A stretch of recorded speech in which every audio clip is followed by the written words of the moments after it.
Muito bem, então vamos começar o nosso assunto de hoje, né? Hoje nós vamos falar aqui sobre o capítulo 5 do Evangelho segundo o Espiritismo, né? Lembrando que este livro não é somente um livro onde eu vou fazer ali as minhas orações, os meus entendimentos. Ele é muito mais um aprendizado para a vida, uma explicação para a vida, um livro a ser estudado e não ser lido, né? Que é uma coisa diferente da outra, para que a gente adquira aí mais conhecimento para as questões que envolvem a nossa vida, tá bom? Então eu vou ler aqui alguns pontos que eu marquei de alguns momentos aqui desse capítulo, lembrando que eu não vou conseguir fazer ele hoje por integral, né? Completo, porque ele é bem extenso, senão vai ficar muito grande a live. Então na semana que vem a gente continua ele do ponto que nós paramos, tá bom? Então o título dele é Bem-aventurado os aflitos, tá? Eu vou ler algumas coisas aqui, me perdoem que eu vou ficar olhando para baixo aqui para poder ler, e a gente comenta, eu comento aquilo que eu tenho de entendimento sobre essa questão, tá? Então começa lá. Bem-aventurados que choram, porque serão consolados. Bem-aventurados os que têm fome e sede de justiça, porque serão saciados. Bem-aventurados que sofrem perseguição pela justiça, porque o reino do Deus dos céus é para eles. Vós sois bem-aventurados, vós que sois pobres, porque o reino dos céus é para vós. Vós sois bem-aventurados, vós que agora tendes fome, porque serei saciados. Vós sois felizes, vós que agora chorais, porque rireis. Mas, ai de vós, ricos, porque tendes vossa consolação no mundo. Ai de vós que estáis saciados, porque tereis fome. Ai de vós que rides agora, porque sereis reduzidos ao pranto e às lágrimas. Bom, ele começa esse capítulo com esses dois itens, né, que eu acabei de ler. E qual o entendimento que nós temos aqui, né? Muitas das coisas que vivemos na nossa vida, o que vivemos aqui na nossa jornada como espíritos encarnados, são situações, né, que nos levarão aí a um aprimoramento pessoal. Afinal, é isso que nós viemos buscar aqui. E quando eu consigo viver bem com a situação da minha vida, com o desenrolar da minha vida, a certeza de uma boa colheita lá na frente, de uma satisfação ao chegar na vida espiritual. É isso o que todos nós iremos, independente de que lado você ocorrer do caminho, você irá fazer uma colheita lá. E para aquele que vive na normalidade, que vive na vida comum, todos nós aqui, a dificuldade está mais presente no mundo físico, porque aqui tudo funciona no patamar da economia, no patamar do dinheiro. Então, para nós que não somos tão abastados assim como ele coloca aqui, haverão dificuldades que nós iremos enfrentar na existência, né? E eu tenho que tentar, nesses momentos, provar a maturidade que eu suponho ter adquirido para viver tudo isso, tá? Se assim eu fizer, se em vez de alimentar ódio, né, intolerância, impaciência, agressividade com a vida que eu levo, e levá-la, na verdade, vamos viver, vamos até o final, com luta, com suor e com tudo mais, mas vamos em frente, certamente a nossa colheita será muito positiva, porque eu viverei as mazelas da vida física, como ele coloca aqui, mas vivi tudo isso sempre acreditando em Deus, acreditando no caminho espiritual, na vida espiritual, e farei uma colheita muito positiva quando chegar na vida espiritual, tá?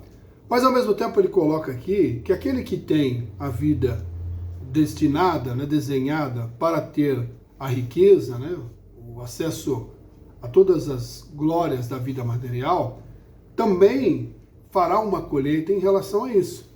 Ele tem ali as responsabilidades frente àquilo.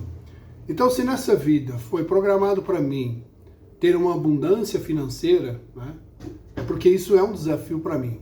É uma questão que eu tenho que saber lidar com esse recurso, com esse dinheiro, para promover o bem-estar, não para promover o enriquecimento do meu próprio ego, tá? Então não há problema nenhum em se ter riquezas, não é esse o ponto. O ponto é como eu lido com isso e como eu lido com as pessoas que estão à minha volta dentro dessa condição notória que eu terei frente às demais pessoas pela riqueza que eu produzi, que eu angariei. Se o caminho for positivo, dentro de um contexto, de um conceito de uma vida material muito próspera, né, muito rica, e você agir com moralidade, com sensatez, com responsabilidade, aliado e atrelado a um caminho de conhecimento pessoal, você também colherá bons frutos lá na frente.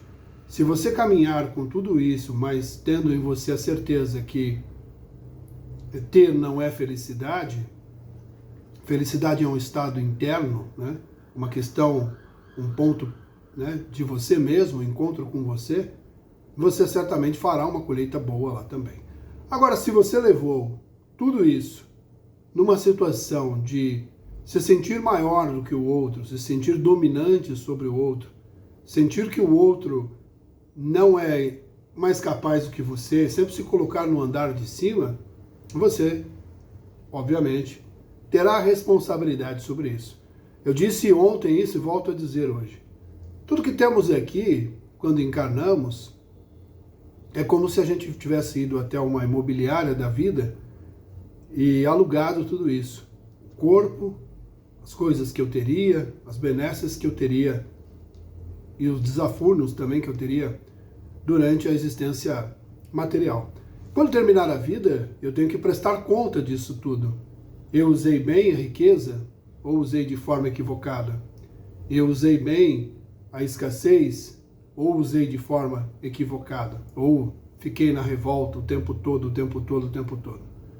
Enfim, é uma questão de análise da vida e ter ali o fundamento, né, básico, que eu acho que todo estudante de espiritualidade deveria refletir sobre isso, né, e pensar com afinco sobre isso, que nós não somos matéria, nós estamos matéria. Então, sendo assim, viverei eu na minha jornada buscando enobrecer o meu espírito e não enobrecer as minhas riquezas pessoais, materiais, tá bom? Então esse é o primeiro ponto aqui que eu marquei para nós fazermos essa reflexão. Agora vamos aqui aos demais. Ele continua aqui. As vicissitudes da vida são de duas espécies, ou, se assim quer, tem duas fontes bem diferentes, que importa distinguir. Umas têm sua causa na vida presente, outras fora desta vida. Ou seja, ele vai dar aqui um entendimento para nós que muitas coisas são causas do agora, que eu criei, que eu desenvolvi, porque eu fui buscar. Boa tarde, Emo, tudo bem? Que eu desejo ter aquilo na minha vida, ou podem ter a origem no passado. Vamos ver aqui o que ele diz aqui. Retomando a fonte dos males terrestres, se reconhecerá que muitos são a consequência natural do caráter e da conduta daqueles que o suportam. Quantos homens tombaram por suas próprias faltas? Quantos são vítimas da sua imprevidência, de seu orgulho e da sua ambição? Quantas pessoas arruinadas por falta de ordem, de perseverança, por mal conduta ou por não terem sabido lidar com seus desejos? Quantas uniões infelizes, porque são de interesse calculado, de vaidade, com as quais o coração nada tem? Quantas dissensões e querelas funestas se teria podido evitar com mais moderação e menos suscetibilidade? Quantos males e enfermidades são consequência da intemperância e dos excessos de todos os gêneros? Quantos pais são infelizes com os seus filhos porque não combateram as suas más tendências no princípio? Por fraqueza ou indiferença, deixaram-se desenvolver neles os germes do orgulho, do egoísmo e da tola vaidade que cercam o coração. Depois, mais tarde, recolhendo o que semearam, se espantam e se afligem de sua falta de respeito e da sua ingratidão. Bom, o que ele deixou claro aqui? Que tudo o que nós experimentamos, tudo que nós vivemos na nossa vida, nós somos os responsáveis por isso. Não é uma falta de sorte, não é uma infelicidade da criação, da nossa existência. Não. Foi porque a gente promoveu no agora, nesse momento aqui, eu posso gerar uma série de situações negativas para mim, ou eu posso também estar vivendo algo relacionado a existências anteriores, aonde o que eu vivo agora é uma reparação do que eu vivi lá no passado. Então é a pedagogia de Deus sendo aplicada a cada um de nós. E se eu olhar para isso, pelas coisas que eu vivo, com um sentimento de revolta, de certo é que eu não terei o proveito aí, né, do conhecimento, do ensinamento que isso está sendo oferecido a mim nesse instante.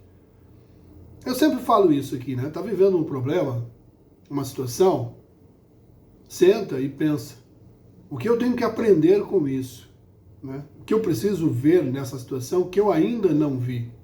Qual é o passo que eu tenho que dar adiante para vencer essa situação, esse obstáculo? Porque esse obstáculo está ligado, né, fortemente, efetivamente, às questões que envolvem escolhas desta vida e escolhas do passado. Então eu preciso aprender e transmutar isso.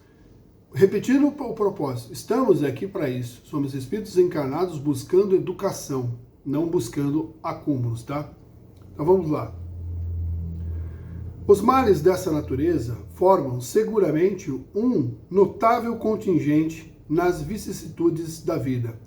O homem os evitará quando trabalhar para seu aprimoramento moral, tanto para quanto o aprimoramento intelectual. Então, se eu me preparo, se eu busco conhecimento, se eu vou pesquisar os assuntos, vou entender os assuntos, eu começo a compreender, para mim, as possibilidades do que eu estou vivendo. Por que eu estou vivendo aquilo? Então eu tenho que fazer essa lição de casa. Vamos ler lá o que os espíritos dizem sobre isso, o que os espíritos dizem sobre aquilo. E assim eu vou angariando intelecto, né? Conhecimento, e vou aprimorando a minha perspectiva e o meu olhar para a minha própria vida, né? Então, é extremamente necessário que eu assim faça, né? Se sem o conhecimento, sem a orientação, tudo será dor, porque não há uma perspectiva diferente. Bom, se eu vivo hoje próximo, vou dar um exemplo, se eu vivo hoje próximo de pessoas que me tiram a paciência, olhando com um olhar espiritual, eu preciso aprender que eu tenho que dominar a mim próprio, a minha paciência, né? Então, eu consegui te extrair dessas pessoas um aprendizado. Certamente, em vida passada, eu era um impaciente como eles, né? E em detrimento disso, promovi muitas coisas equivocadas. Então, eu estou hoje nessa reparação, tá bom? Precisamos sempre buscar o conhecimento para que eles nos ajudem, tá?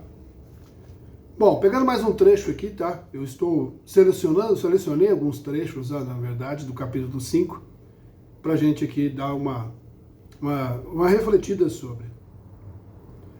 Lá no item 6 do capítulo 5, ele diz: mas, se há males dos quais o homem é causa primeira nessa vida, há outros, pelo menos na aparência, que lhes são completamente estranhos. É o que parece atingir como fatalidade.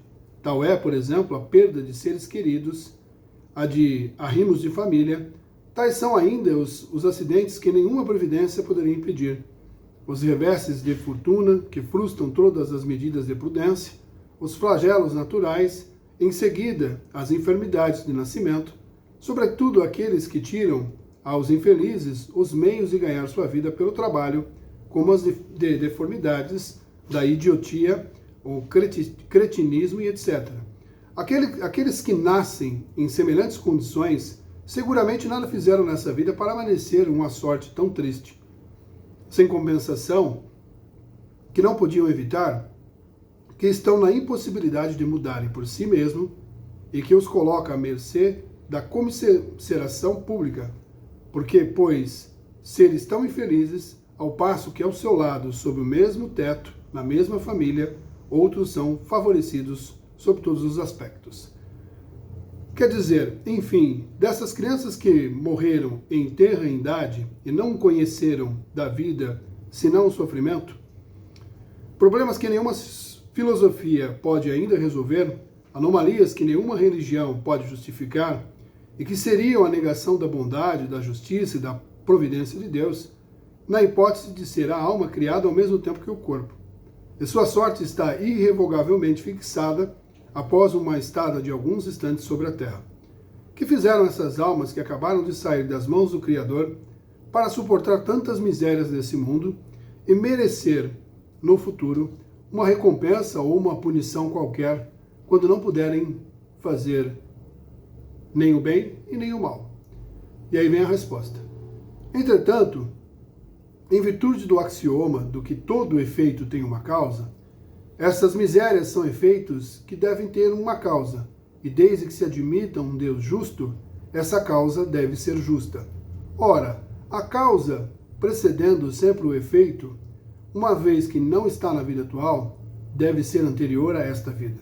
Quer dizer, pertencer a uma existência precedente. Por outro lado, Deus, não podendo punir pelo bem que se fez, nem pelo mal que não se fez, se somos punidos é porque fizemos o mal. Se não tivermos o mal nesta vida, o fizemos em outra. É uma alternativa da qual é impossível escapar, e na qual a lógica diz que lado está a justiça de Deus. Então, nesse trecho longo aqui, ele fala sobre as coisas da nossa vida, né? Pessoas que desencarnam muito cedo, crianças que nascem e já desencarnam, as faltas de sorte, né? Capacidades mentais que algumas pessoas têm, né? Durante a vida, que são deficitárias e tudo mais, né? Ele dá esse entendimento, né, sobre por que essas coisas acontecem, né? Ele dá a entender que esse momento para nós é a reparação do passado. É uma situação onde cada um de nós está buscando uma melhora naquele aspecto. Então, se eu sofro determinada situação, eu não promovo agora, mas promovi no passado. Então eu preciso encontrar, né, o contraponto disso. Então meu espírito precisa entender que aquilo que ele fez no passado, ele precisa sentir a mesma dor para entender o quanto aquilo é ruim. Sem isso, não há ponto de sabedoria na consciência. Então eu só sei do quanto algo é prejudicial a alguém quando eu promovo aquilo a alguém. Então isso é uma forma de... Quando promovem a mim, desculpa. Isso é uma forma de a gente adquirir sabedoria, tá? Adquirir um contraste entre as duas coisas, né? E é exatamente isso, essa é a ideia da vida. Então, de posse dessa informação, devemos nós olhar para as questões da vida, como eu venho dizendo aqui desde o início, e buscar um entendimento. Por que eu sou assim? Por que eu vivo assim? Por que aconteceu isso? Por que isso? Por que isso? E buscar uma paz interna, que se isso acontece na minha vida, é porque Deus orquestrou que assim fosse, para que eu pudesse ser melhor na colheita que há por vir lá na frente, ok? No item 7, ele coloca aqui: os sofrimentos por causas anteriores são frequentemente como as das faltas atuais, a consequência natural da falta cometida. Quer dizer que, por uma justiça distributiva rigorosa, o homem suporta o que fez aos outros suportarem. Se foi duro e desumano, ele poderá ser, a seu turno, tratado duramente e com desumanidade. Se foi orgulhoso, poderá nascer em uma condição humilde e humilhante. Se foi avarento, egoísta, ou se fez mau uso da fortuna, poderá ser privado do necessário. Se foi mau filho, poderá sofrer com os próprios filhos. Então, você vê que ele entrega aqui até as respostas mais simples do nosso pensamento, né? Por que eu vivo tanta escassez? Por que eu vivo tanta dificuldade? Por que eu tenho que passar por essas situações e tudo mais? Então, é o oposto do que eu fiz no passado, né? Na intenção da educação, tá? Assim se explicam pela pluralidade das existências e pela destinação da Terra como mundo expiatório. As anomalias que apresenta a repartição da felicidade e da infelicidade entre bons e maus nesse mundo, essa anomalia só existe em aparência, porque não se torna seu ponto de vista senão da vida presente, mas se eleva pelo pensamento, de maneira a abranger uma série de existências. Se verá que cada um recebe a parte que merece, sem prejuízo da que lhe é dada no mundo dos espíritos, o que a justiça de Deus jamais é interrompida. O homem não deve jamais perder de vista que está sobre um mundo inferior, onde não é mantido senão pelas suas imperfeições. A cada vicissitude deve dizer-se que se pertence a um mundo mais elevado. Isso não ocorreria, que depende dele não mais retornar a esse mundo, trabalhando pelo seu próprio aperfeiçoamento. Então você percebe aqui, ficou muito claro nesse trecho final aqui, que depende de mim e depende de você, eu vou repetir, tá? E que depende dele não mais retornar a esse mundo, trabalhando pelo seu aperfeiçoamento. Eu estou falando isso praticamente a semana toda. Que nós temos que ter essa responsabilidade, chamar essa responsabilidade do conhecimento para mim. Chamar a responsabilidade da observação da minha existência aqui. Ter em mente claramente que eu estou aqui para avançar espiritualmente, né? E não necessariamente avançar nas questões materiais. Claro, você tem que ter conforto, tudo isso e tal. Mas o quanto você faz para o seu aprimoramento espiritual? Então, antes que você reclame, né? Como muitos reclamam, não quero viver mais, não quero encarnar mais. Então, se você não quer isso, tem esse desejo, faça a lição de casa. Vá buscar conhecimento, buscar informação, né? Transforme a sua existência, transforme aquilo que você pensa, para que você não mais, né, ganhe uma existência na matéria. Não seja mais necessário isso para você. Porque, como ele diz aqui, o aperfeiçoamento é algo que eu tenho que buscar. Ninguém me dará isso. Então, quando o povo vem com aquele papo de o mundo está passando numa transição, a quinta dimensão está aí, os problemas serão resolvidos. Não, os problemas não serão resolvidos.